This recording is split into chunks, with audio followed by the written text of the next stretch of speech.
शुरू करने से पहले मेरा आपसे एक छोटा सा रिक्वेस्ट है कि आप मेरे इस चैनल को सब्सक्राइब कर लीजिए, साथ ही साथ घंटी के बटन पर टच करने के बाद ऑल के बटन पर ऑन कर दीजिए। और अगर वीडियो आपको अच्छा लगे तो एक लाइक भी कर दीजिए और एक अच्छा सा कमेंट भी हमें कर दीजिएगा। मेरे प्रिय, खुशी की बात है कि आप और मैं यीशु को जानते हैं और उसे अब्बा और पिता कह के बुलाते हैं। वो हमें जगत की ज्योति और पृथ्वी का नमक कह के बुलाता है। आइए वचन की ओर जाएंगे। हम लोग निकालेंगे मत्ती उसका 5 अध्याय 13 पद से लेकर 16 पद तक। इस प्रकार लिखा हुआ है, तुम पृथ्वी के नमक हो, परंतु यदि नमक का स्वाद बिगड़ जाए तो वो फिर किस वस्तु से नमकीन किया जाएगा? फिर वो किसी काम का नहीं, केवल इसे कि बाहर फेंका जाए और मनुष्यों के पैरों तले रौंदा जाए।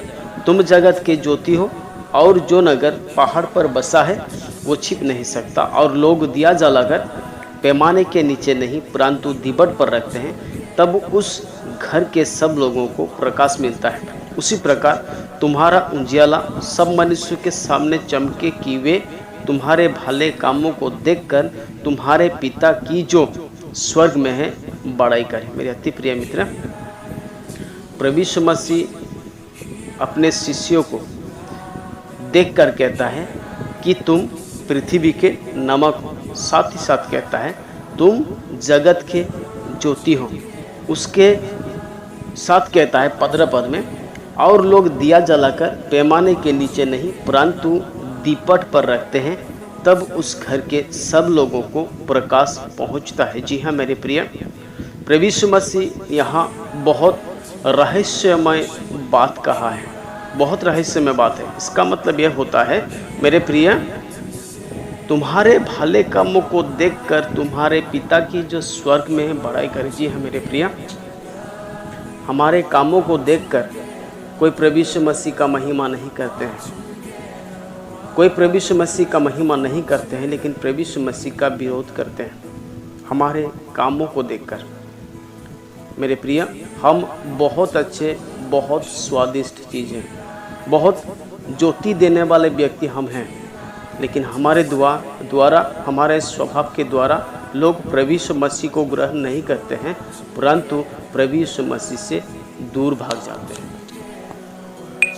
मेरे प्रिय, प्रभु यीशु मसीह हमसे बहुत ज़्यादा प्रेम करता है, इसीलिए हमें अपने भाइयों से, अपने दोस्तों से प्रेम करना चाहिए और उसे ज्योति देना चाहिए। जिस प्रकार अगर हम लोग एक कैंडल को लगाते हैं तो वो कैंडल अपने को जलाकर हमें ज्योति देता है, उसी प्रकार प्रभु यीशु मसीह अपना जान को देकर हमें बचाया। उसी प्रकार हमें भी लोगों को बचाने के लिए हमें रोना चाहिए। मेरे प्रिय, रोना चाहिए हमें अपने लिए नहीं, लेकिन दूसरों के लिए सबसे ज़्यादा प्रार्थना करना चाहिए।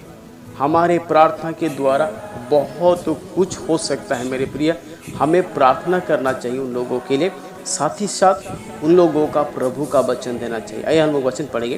पहला यूहन्ना उसका 3 अध्याय का 16 पद। यहाँ इस प्रकार लिखा हुआ है, हमने प्रेम इसी से जाना कि उसने हमारे लिए अपने प्राण दे दिए, और हमें भी भाइयों के लिए प्राण देना चाहिए। जी हाँ मेरे प्रिय, हमें अपने दोस्तों के लिए रोना चाहिए, हमें अपने दोस्तों के लिए उपवास करना चाहिए, हमारे अपने पड़ोसी के लिए, हमारे माँ पापा के लिए, हमारे परिवार के लिए हमें दिन और रात प्रार्थना करना चाहिए, ताकि वो व्यक्ति सब बच जाए। मेरे प्रिय, अगर हम लोग आज प्रार्थना नहीं करेंगे तो उन लोगों का आत्मा नरक में चला जाएगा। जी हाँ मेरे प्रिय, उन लोगों का आत्मा नरक में चला जाएगा और हमें उसका हिसाब देना पड़ेगा। मेरे प्रिय, आइए वचन की ओर जाएंगे। यहेजकेल 3 अध्याय 18 पद और 19 पद। यह इस प्रकार लिखा हुआ है, जब मैं दुष्ट से कहूँ तो निश्चय मरेगा, और यदि तू उसको ना चिताए। ध्यानपूर्वक सुनिएगा, जब मैं दुष्ट से कहूँ तो निश्चय मरेगा, और यदि तू उसको ना चिताए और ना दुष्ट से ऐसी बातें कहे जिससे कि वो सचेत हो और अपना दुष्ट मार्ग छोड़कर जीवित रहे। तो वो दुष्ट अपने अधर्म में फंसा हुआ मरेगा, परंतु मैं उसके खून का लेखा मैं तुझसे लूंगा। 19 पद, पर यदि तू दुष्ट को चिताए और वो अपने दुष्टता और दुष्ट मार्ग से ना फिरे, तो वो अपने अधर्म में फंसा हुआ मर जाएगा, परंतु तू अपने प्राण को बचाएगा। जी हाँ मेरे प्रिय, वचन में बताया गया है कि दुष्ट को सावधान करना। हम सबों को एक बात पता है कि जो व्यक्ति प्रभु यीशु मसीह को अपना उद्धारकर्ता ग्रहण नहीं करेगा वो 100% नरक में जाएगा। लेकिन मेरे प्रिय, हम मसीही व्यक्ति होने के नाते अगर हम उसको सावधान नहीं करते हैं, हम उसको वचन नहीं देते हैं, हम उसके लिए दिन और रात प्रार्थना नहीं करते हैं, तो वचन में बताएगा उसका खून का लेखा हमसे परमेश्वर लेगा। आप लोगों ने देखा होगा थंबनेल पर कि क्या आप नरक में तो नहीं जा रहे, क्या आप अपने पड़ोसी को तो नरक में नहीं भेज रहे हैं। इस प्रकार आपने थंबनेल में देखा होगा। उसी प्रकार कर बात मेरे प्रिय, अगर हम प्रभु यीशु मसीह ने जो हमें कार्य दिया है, जो हमें करने के लिए दिया है, अगर हम लोग इस बातों को पूरा नहीं करते हैं तो हम भी नरक में जाएंगे। तो मैं आज के वचन इतना ही बताऊंगा। प्रभु आप सबों को इस वचन के द्वारा बहुत आयत के साथ आशीष दे। आमीन।